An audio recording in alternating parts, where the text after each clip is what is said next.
मज़ीद खूबसूरत गज़लें, बेहतरीन नज़्में और उम्दा शायरी, खूबसूरत आवाज़ और दिलनशी अंदाज में सुनने के लिए हमारे चैनल दिलकश पोइट्री को सब्सक्राइब कीजिए और साथ में बेल आइकन को भी क्लिक कीजिए ताकि आपको हमारी आने वाली हर नई वीडियो का नोटिफिकेशन मिलता रहे।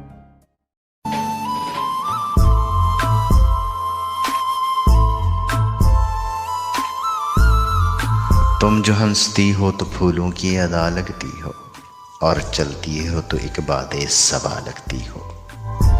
तुम जो हंसती हो तो फूलों की अदा लगती हो, और चलती हो तो एक बादे सबा लगती हो।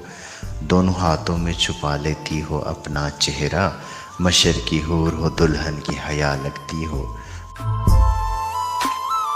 बात करती हो तो सागर से खनक जाते हैं, लहर का गीत हो कोयल की सदा लगती हो।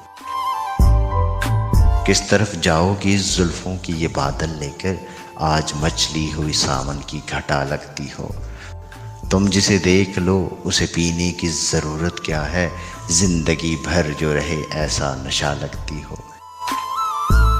मैंने महसूस किया तुमसे ये बातें करके, तुम ज़माने में ज़माने से जुदा लगती हो।